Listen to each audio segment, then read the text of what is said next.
देखिए, हमें चिट्ठी आई। अरे हाँ, और ये चिट्ठी तुम्हारे लिए है मेरे छोटे से पांडा। इस पर तुम्हारा नाम लिखा है। ये बेबी पांडा की पहली चिट्ठी थी और वह बहुत ज्यादा उत्साहित था। लेकिन अपने उत्साह में उसने ध्यान नहीं दिया कि एक शरारती छोटा भेड़िया खिड़की के पीछे से उनकी बातें सुन रहा था। मैं उत्सुक हूँ कि उस चिट्ठी में क्या लिखा है। हर किसी को चिट्ठी मिलती है, पर मुझे कभी नहीं। ओह, बहुत अच्छे। यह एक आमंत्रण पत्र है। सोचो, जंगल में कौन आ रहा है? गुब्बारे बेचने वाला भालू? नहीं। एक जोकर तोता? नहीं, एक हिम मानव जिराफ। Hurray hurray hurray वूहू।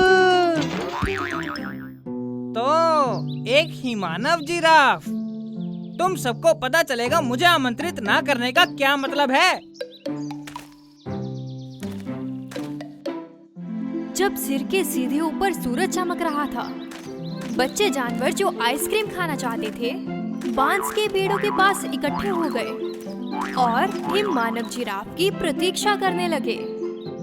लेकिन कोई नहीं आया। मैं इंतजार करके थक चुका हूँ। हिम मानव जिराफ कब आएगा? वैसे आमंत्रण पत्र में यही जगह लिखी थी, है ना?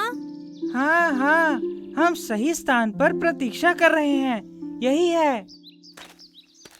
थोड़ी देर बाद दुखी हिम मानव जिराफ बेबी जानवरों के पास आता है। लेकिन उसके पास कोई आइसक्रीम की गाड़ी नहीं थी। आपको इंतजार कराना पड़ा, उसके लिए माफी। लेकिन मेरी आइसक्रीम की गाड़ी खो गई। इस सुबह मैंने स्ट्रॉबेरी, कोकोआ और वनीला आइसक्रीम अपनी गाड़ी में रखी और निकल पड़ा। जब मैं नदी के पास से जा रहा था तो मैं सुस्ताने लिए एक सेब के पेड़ के पास रुक गया। तब मैंने पेड़ पे लगे खुशबूदार सेब खाया। मैं फिर से चलने ही वाला था कि सोचो मैंने क्या देखा। मेरी आइसक्रीम की गाड़ी वहाँ नहीं थी। मैंने ढूंढा, हर जगह देखा, लेकिन नहीं नहीं। दुखी मत हो ही मानव जिराफ, हम तुम्हारी मदद करेंगे। हम आइसक्रीम की गाड़ी ढूंढने में मदद करेंगे। सच में? वे सभी आइसक्रीम की गाड़ी ढूंढने के लिए सेब के पेड़ के पास गए।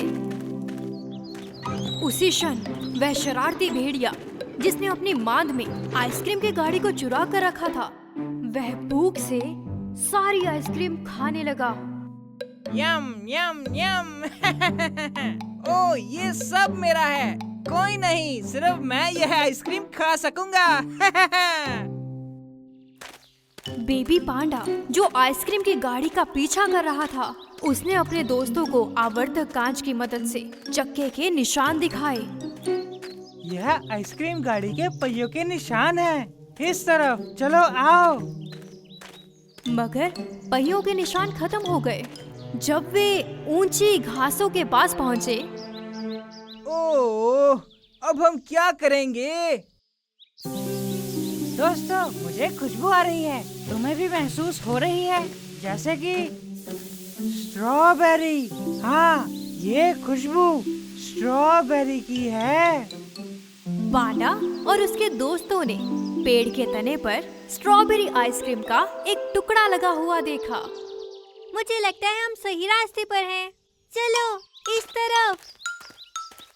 कुछ देर तक सभी ने स्ट्रॉबेरी की खुशबू का पीछा किया, लेकिन जैसे ये सड़क दलदल की तरफ पहुंची, स्ट्रॉबेरी की खुशबू की जगह कीचड़ की बदबू आने लगी। खैर, हम यहाँ तक आ गए हैं, लेकिन मुझे आइसक्रीम की गाड़ी नहीं दिख रही है। आहा, लेकिन यह कोई आइसक्रीम की गाड़ी नहीं है। कीचड़ से सने गड्ढे यहाँ जारी हैं। हाँ, इसके अलावा इस बार केवल एक पहिया ही नहीं है, बल्कि एक पंजे का निशान भी है। बेबी पांडा और उसके दोस्तों को तुरंत एहसास हो गया कि उन्हें जो मिट्टी के निशान दिख रहे हैं वह एक भेड़िए के हैं। तो निशानों का पीछा करते हुए वे भेड़िए की मान तक आ पहुँचे।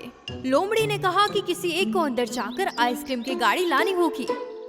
लेकिन मुझे बहुत डर लग रहा है। नहीं नहीं नहीं, मैं नहीं कर सकता। मैं भी बहुत डरी हुई हूँ। मैं भी नहीं। क्या मैं कर सकता हूँ?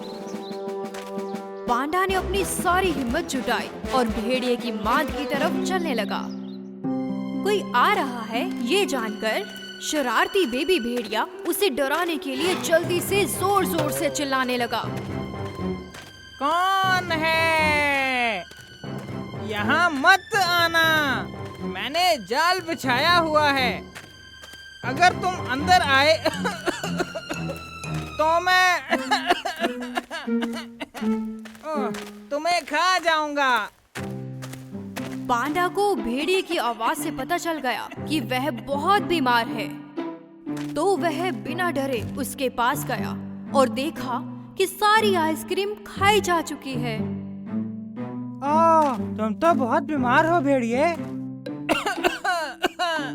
हाँ, मैं बीमार नहीं हूँ। सारी आइसक्रीम मेरी थी, समझे? पांडा ने मुश्किल से भेड़िए को मनाया और उसे बाहर निकाला।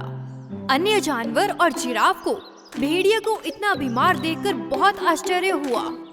उन्होंने तुरंत उसे सूर्य द्वारा गर्म किए गए पत्थर के पास बिठाया।